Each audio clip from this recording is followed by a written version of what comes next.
for supplemental oxygen. And So the answer second is supplemental oxygen.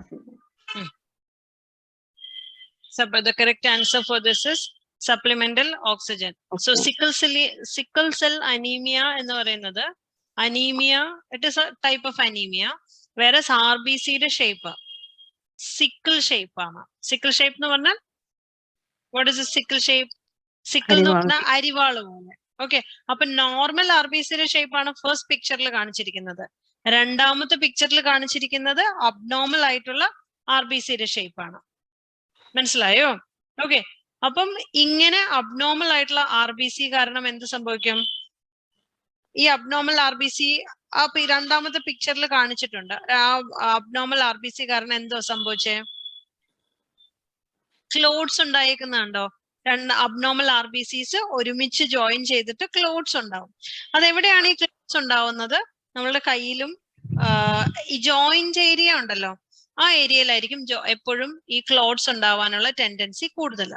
Okay, അപ്പൊ ഈ clot വന്നു കഴിഞ്ഞാൽ അവിടെ ഒരു ത്രോംബസ് ആയി, ആ thrombus next blood supply obstruct ചെയ്യും. മനസ്സിലായോ? ഇപ്പൊ ഒരു ബ്ലഡ് വെസലിൽ ഒരു സൈഡില് ത്രോംബസ് ഉണ്ടാവുന്നു, ആ thrombus further blood supply decrease ചെയ്യുകയാണ് ചെയ്യുന്നത്. Fine, okay fine. So blood supply ആണ് യൂഷ്വലി റെഡ്യൂസ്ഡ് ആയിട്ട് വരുന്നത്.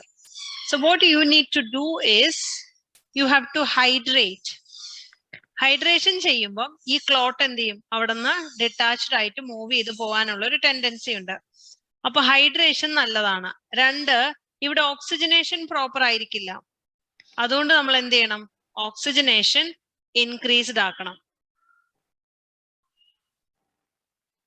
ഫൈൻ, ഈ രണ്ട് പോയിന്റ് ഓർത്തിരിക്കുക.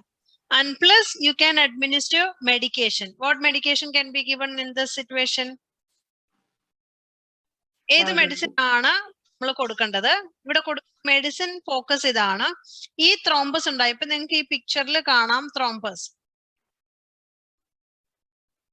ഇവിടെയാണ് ത്രോംബസ് ഉണ്ടായത്. ഓക്കെ, ഈ ത്രോംബസ് കഴിഞ്ഞിട്ട് ഇങ്ങോട്ടുള്ള ബ്ലഡ് സപ്ലൈ കൂടുതലായിരിക്കോ കുറവായിരിക്കോ? താഴോട്ടുള്ള ബ്ലഡ് സപ്ലൈ ഡിക്രീസ്ഡ് ആയിരിക്കും. ഓക്കെ, അപ്പൊ ആ ഏരിയയിലേക്ക് ബ്ലഡ് സപ്ലൈ കിട്ടുന്നുണ്ടോ? കിട്ടുന്നില്ല.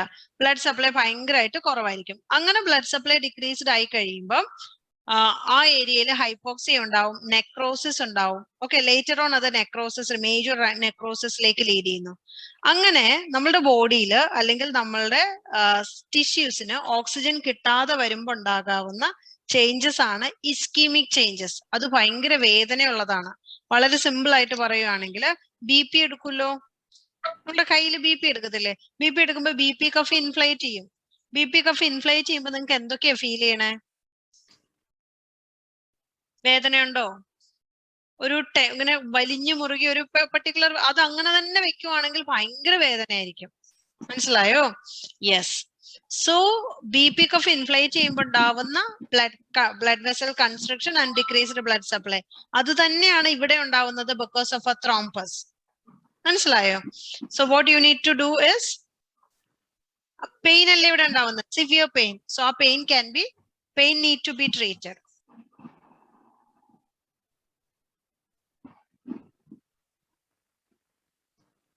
ക്ലിയർ? അപ്പം സിക്കിൾ സെൽ അനീമിയയിൽ എങ്ങനെയൊക്കെ മാനേജ് ചെയ്യാം? പെയിൻ മാനേജ് ചെയ്യാം. പെയിൻ മാനേജ് ചെയ്യുന്നതിന് മോർഫിൻ ആണ് കൊടുക്കേണ്ടത്. സോ പെയിൻ മാനേജ് ചെയ്യാം, ഹൈഡ്രേറ്റ് ചെയ്യാം.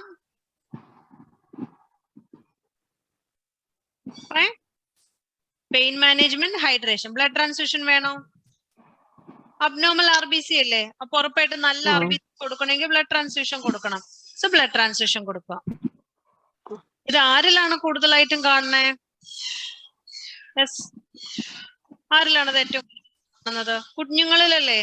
ജനിക്കുമ്പോഴല്ലേ കുഞ്ഞുങ്ങളിൽ വരുന്നത്. ഓക്കെ, അപ്പൊ കുഞ്ഞുങ്ങളിലാണ് ഇത് ഏറ്റവും കൂടുതലായിട്ട് കാണുന്നത്. അപ്പൊ നമ്മൾ എന്ത് ചെയ്യണം? കുഞ്ഞുങ്ങൾ ജനിക്കുന്ന പാടെ കുഞ്ഞിന്റെ കുഞ്ഞിന് എന്തെങ്കിലും അബ്നോർമാലിറ്റി ഉണ്ടോ എന്ന് ചെക്ക് ചെയ്യണം. അതാണ് first thing that you need to do is. Okay, once കുഞ്ഞ് വന്നു കഴിയുമ്പം കുഞ്ഞിനെ എങ്ങനെ ടേക്ക് കെയർ ചെയ്യണം? How do we take care the baby? Yes, bleeding വരാതെ നോക്കാം. ഇവിടെ ബ്ലീഡിങ് ടെൻഡൻസി ഇല്ലല്ലോ.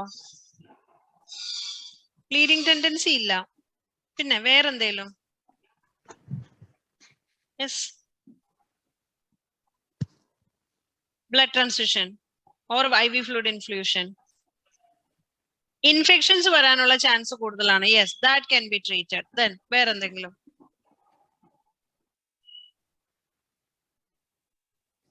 Anything else?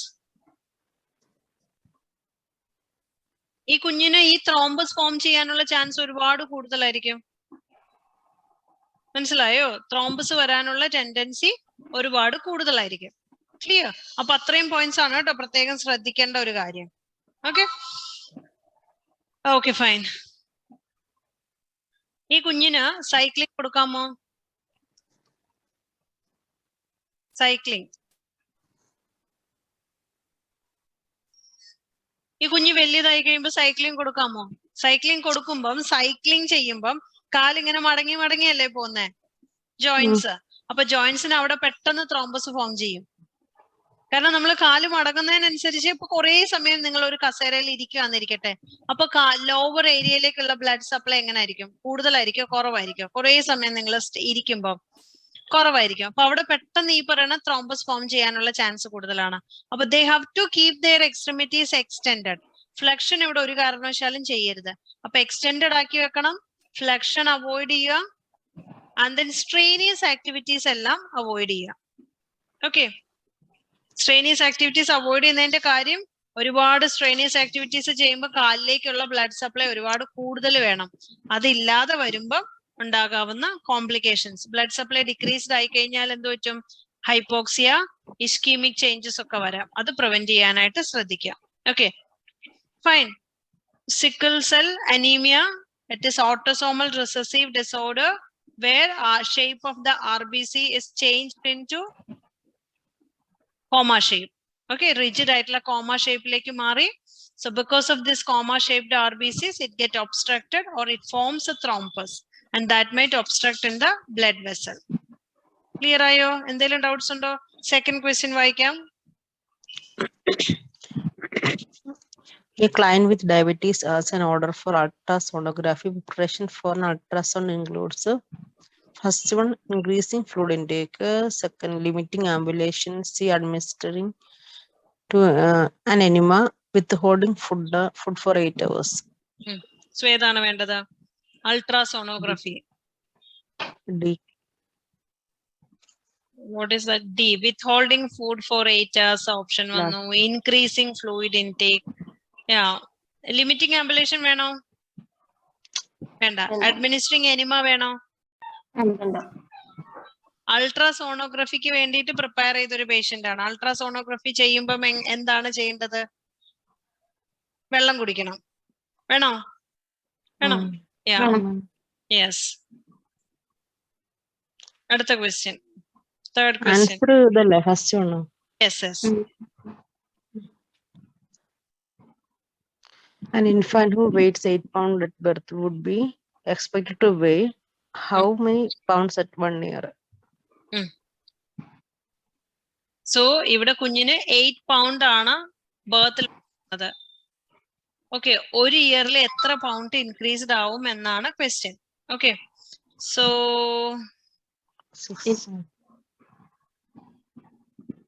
ഒരു കുഞ്ഞിന് ഇവിടെ വെയിറ്റ് ചാർട്ട് അനുസരിച്ച് ബോയ്സില് ബർത്തില് 2.6 ആണെങ്കില് ഓരോ മന്തിലും വരുന്ന ചേഞ്ചസ് ആണ് ഈ ഇതിൽ കാണിച്ചിരിക്കുന്നത്. കണ്ടോ? വെയിറ്റും ഹൈറ്റിന്റെയും ചാർട്ടാണ് ഇതിൽ തന്നിരിക്കുന്നത്. യൂഷ്വലി നമ്മൾ നോക്കേണ്ടത് ബർത്ത് വെയിറ്റ് എത്രയാണോ അത് ഒരു ഇതാവുമ്പോ എന്തോരം വരും? അത് ട്രിപ്പിൾ ആവും അല്ലേ? 6 മാസത്തില് ഡബിൾ ആവും, 1 വയസ്സാവുമ്പോ ട്രിപ്പിൾ ആവും. അപ്പൊ അങ്ങനെ വരുമ്പോ എത്ര വരും?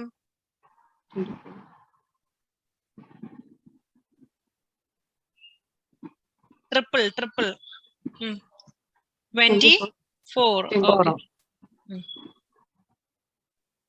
അടുത്ത question number 4. A pregnant client with a history of alcohol addiction is scheduled for a Non-trust test. The non-trust test, first one determines the lung maturity of the fetus. Second one measure the activity of the fetus.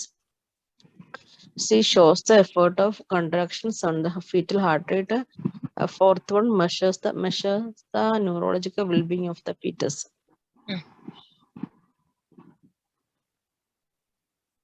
C. So non-stress test. Non-stress test എന്ന് പറഞ്ഞാൽ fetal heart rate ആണ് check ചെയ്യുന്നത്. Without contraction കുഞ്ഞിന്റെ foetal heart rate regular ആയിട്ട് check ചെയ്യുന്നതിനാണ് non stress test എന്ന് പറയുന്നത്. So ഈ നോൺ സ്ട്രെസ് ടെസ്റ്റ് എന്ത് ചെക്ക് ചെയ്യാൻ വേണ്ടിയിട്ടാണ്? അതാണ് ക്വസ്റ്റ്യൻ. ഡിറ്റർമിൻ ലങ് മെച്ചൂരിറ്റി ആണോ? അല്ല.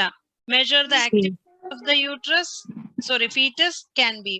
Shows the effect of contraction on fetal heart rate and measures the neurological well-being of the fetus.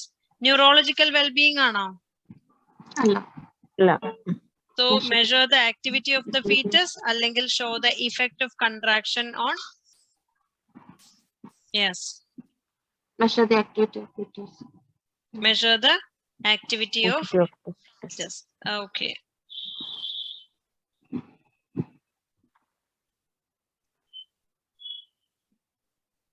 Next, question number 5.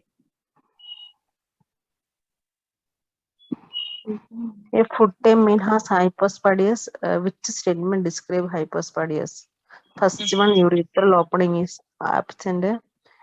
Second one, the urethra opens on the dorsal side of the penis. Third one, the penis is shorter than usual. And fourth one, the urethral meatus open on the underside of the penis. Okay. So hypospadiasis, epispadiasis. These two things are considered as an abnormal urethral opening. അതായത് congenital abnormality ആണ്. Abnormal urethral opening ഉണ്ടാവുന്ന condition ആണ് epispadiasis and hypospadiasis. Okay.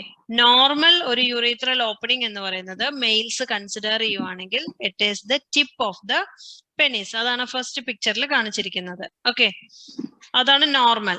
ഹൈപ്പോസ്പെഡിയാസിസ് എന്ന് പറയുന്നത് urethral opening എവിടാണ്? പെനിസിന്റെ ബാക്കില്. Okay, posterior പോർഷനില്. Epispadiasis എന്ന് പറയുന്നത് urethral opening in front of the penis. മനസ്സിലായോ? രണ്ടിലും first second picture is hypospadiasis, third picture is epispadiasis. Clear? Epispadiasis എന്ന് പറയുന്നത് പെനിസിന്റെ പിക്ചർ വരയ്ക്കുക. സോ പെനിസിന്റെ ഫ്രണ്ട് പോർഷനിൽ, ആന്റീരിയർ പോർഷനിൽ, അപ്പ് പോർഷനിൽ. Hypospadiasis below, back. So what is the answer?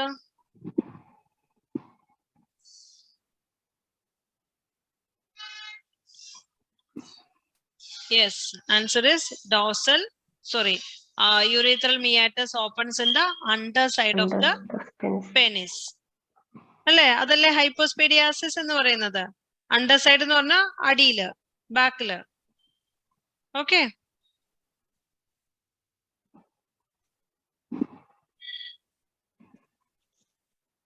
അടുത്ത question number 6. A Gravida 3 para 2 is admitted to the labor unit. Vaginal exam reveals that the client's cervix is 8 cm dilated. With complete effacement, the priority nursing diagnosis at this time is first one, alteration in coping related to pain. Second one, potential for injury related to precipitate delivery. Third one, alteration in elimination related to anesthesia. Fourth one, potential or fluid full and deficit related to NPO status.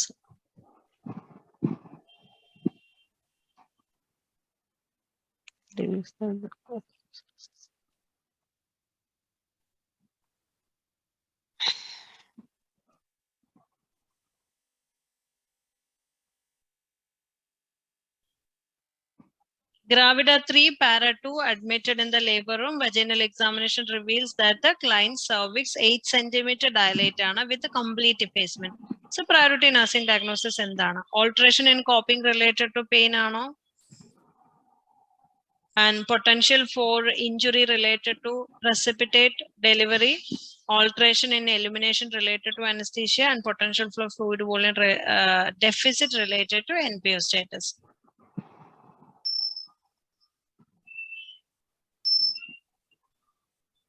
ഈ ഒരു പോയിന്റിൽ എന്തായിരിക്കും വരാൻ chance ഉള്ളത്? Complete ഇഫേസ്ഡ് ആണ്, cervix dilated ആണ്. Answer is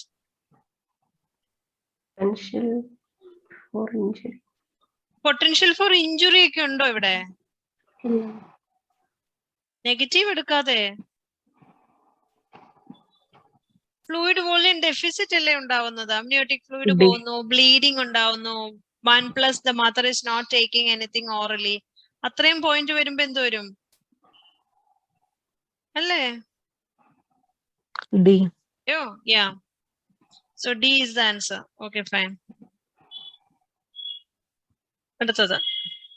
The client with the varicella will most likely have an order for which category medication? First one antibiotics, second antipyretics, third one antivirals, and fourth one anticoagulants. The clients most. And antibiotics. എന്തോ condition ഏതാ? varicella. What is varicella?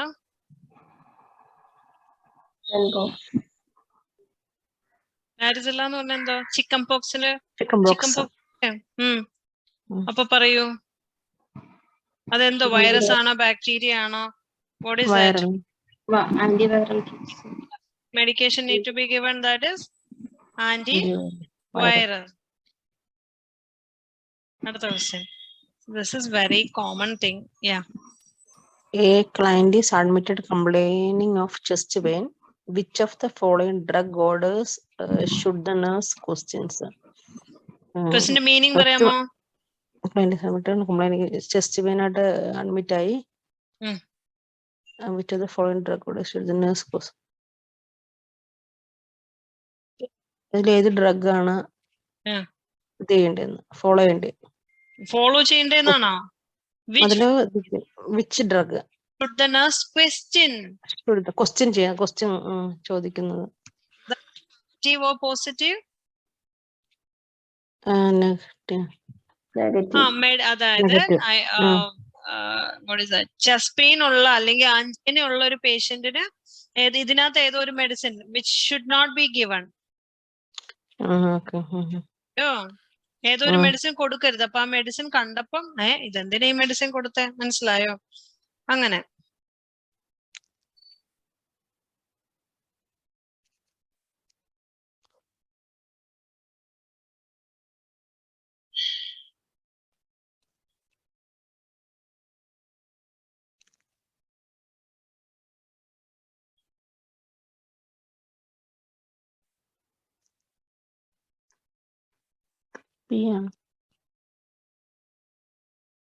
Nitroglycerine നമ്മളിവിടെ കൊടുക്കുന്ന medicine അല്ലേ? അതെ. Ampicillin ആവശ്യമുണ്ടോ? അതുമായിട്ട് okay fine. പ്രൊപ്പനലോൾ കൊടുക്കാം. വെറംപാമിൽ കൊടുക്കാം. പിന്നെ ഏത് മെഡിസിനാ കൊടുക്കണ്ടാത്ത? ഓർത്തപ്പോ എന്തെങ്കിലും കുഴപ്പമുണ്ടോ? ആംപിസിലിൻ കൊടുത്തെന്ന് ഓർത്ത് എന്തെങ്കിലും കുഴപ്പമുണ്ടോ? അതായത് ഇവിടെ കോൺട്രാഇൻഡിക്കേറ്റഡ് ആണ്. ആംപിസിലിൻ ആവശ്യമില്ല, ബട്ട് കൊടുത്താൽ എന്തെങ്കിലും പ്രശ്നമുണ്ടോ? ഓക്കെ. പ്രൊപ്പനലോൾ വേണ്ട മെഡിസിൻ ആണോ? വേണ്ട മെഡിസിൻ ആണ്. വാരംപാമിൽ BP കൺട്രോൾ ചെയ്യാൻ വേണം. ഓക്കെ. അങ്ങനെ നോക്കുമ്പോ പിന്നെ ആംപിസിലിൻ മാത്രമേ ഉള്ളൂ അല്ലേ ആൻസർ? യെസ്. എന്നാ okay. Ampicillin is the answer. Fine. What is chest pain?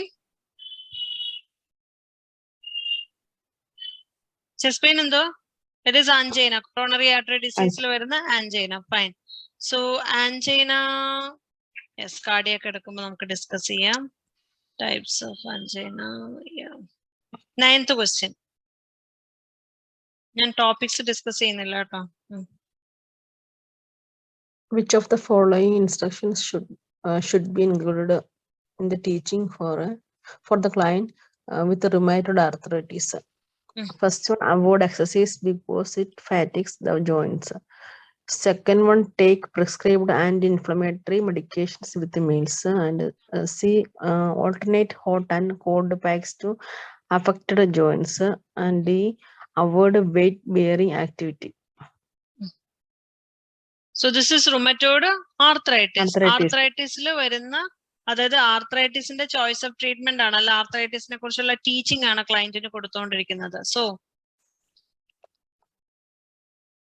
Exercise avoid ചെയ്യണം. ശരിയാണോ തെറ്റാണോ? ആർത്രൈറ്റിസിൽ എക്സസൈസ് കൊടുക്കണം, അല്ലെങ്കിൽ എന്ത് പറ്റും എന്ന് പറയുമ്പോൾ ഭയങ്കരമായിട്ട് സ്റ്റിഫ് ആയി പോകും. അപ്പൊ അത് തെറ്റാണ്. And take prescribed anti inflammatory medications with meal. ശരിയാണ്. ശരിയാണ്. Alternative hot and cold application, അത് ഫസ്റ്റ് പ്രയോറിറ്റി അല്ല. Then avoid weight activity. Weight bearing activity അത് നല്ലതാണ്. ലൈക് ജോയിന്റ്സ് അഫക്റ്റഡ് ആണെങ്കിൽ, ഒരുപാട് വെയിറ്റ് എടുത്തിട്ടുണ്ടെങ്കിൽ ഡാമേജ് ചാൻസ് ഉണ്ട്. But what is the first thing? പേഷ്യന്റിനെ കംഫർട്ട് ചെയ്യാനായിട്ട് നമ്മൾ ചെയ്യേണ്ടത് anti inflammatory medication that you need to give. Okay, so the answer is take prescribed anti-inflammatory medications with meal. Why it need to be given with meal? Because anti-inflammatory medication gastritis ഉണ്ട്. അപ്പൊ ഇതിനകത്ത് നമ്മൾ എന്തൊക്കെ പഠിക്കണം? Arthritis, choice of treatment, NSAIDs. ആർത്രൈറ്റിസിന്റെ choice of treatment ആണ് NSAIDs. NSAIDs ഇനി എങ്ങനെ കൊടുക്കണം? NSAIDs need to be given with meal because it causes side effects. What is the side effect? Gastritis. Okay, fine. ഇത്രയും points എഴുതി വെക്കണേ. 10th question.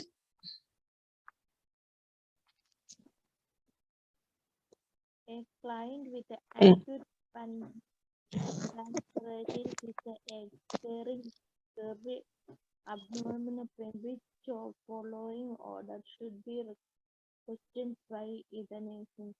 Mehamadipine IV for CRP pain, Mayanta 30 for our.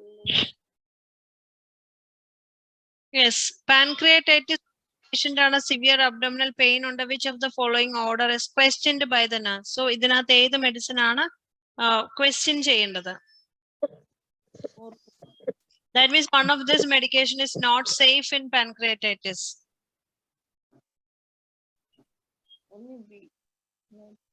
Yes, morphine sulfate. Okay, every 4th hourly morphine sulfate whenever necessary. You can administer morphine, not a problem, but continuous every 4th hourly morphine കൊടുക്കുന്നത് pancreatitis. For example, morphine sphincter of ODയെ stimulate ചെയ്യും എന്നാണ് പറയുന്നത്. Sphincter of OD എന്ന് പറഞ്ഞാൽ എന്റെ ഈ പോർഷനിൽ.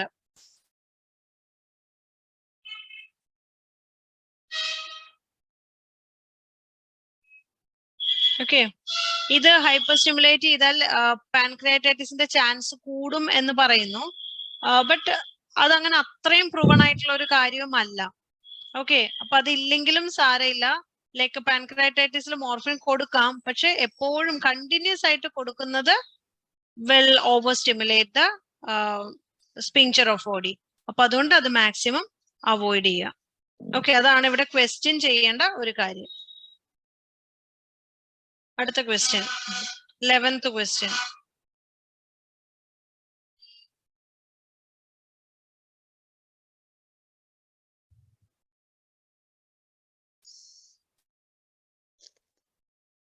The client is admitted to the chemical dependence unit with the order of continuous observation. The nurse is aware that the doctor has ordered continuous observation because Nursing where that doctor has the order.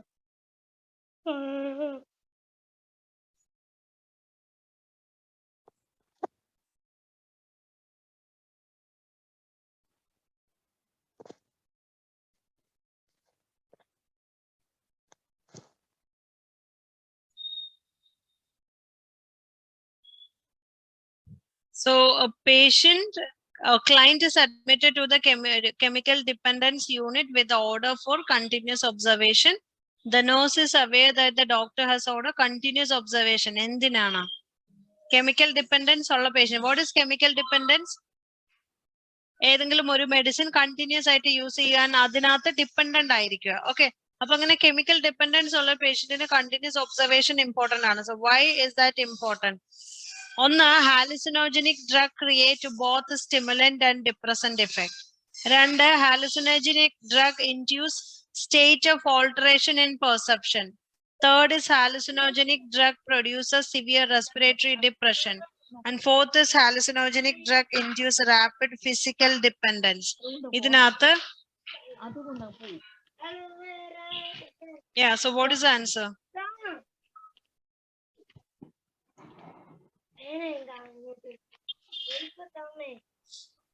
Physical dependent. ഇവിടുത്തെ question, chemical dependence ഉള്ള ഒരു patient continuous observation ചെയ്യണം. അവരെ എപ്പോഴും observe ചെയ്ത് നോക്കണം. അപ്പൊ അത് അങ്ങനെ ഒരു ഒബ്സർവേഷൻ, കണ്ടിന്യൂസ് ഒബ്സർവേഷൻ എന്തിനു വേണ്ടിയാണെന്നാണ് ക്വസ്റ്റ്യൻ ചോദിച്ചിരിക്കുന്നത്.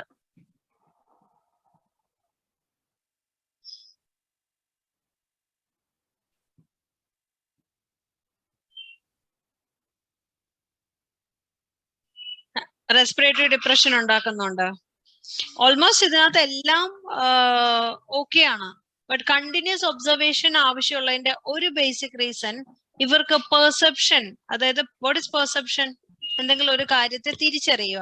ആ പെർസെപ്ഷൻ ഇംപെയർഡ് ആയതുകൊണ്ടാണ് അവരുടെ ഈവൻ ഡെയിലി ലിവിങ് ആക്ടിവിറ്റീസും അവരുടെ റെഗുലർ ആക്ടിവിറ്റീസ് ഒന്നും നടക്കില്ല. Okay, so the basic reason for this is hallucinogenic drug induced state of altered perception.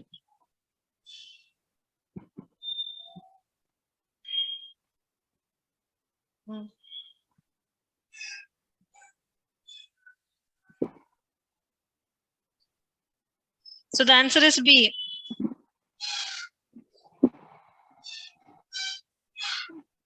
Twelfth question.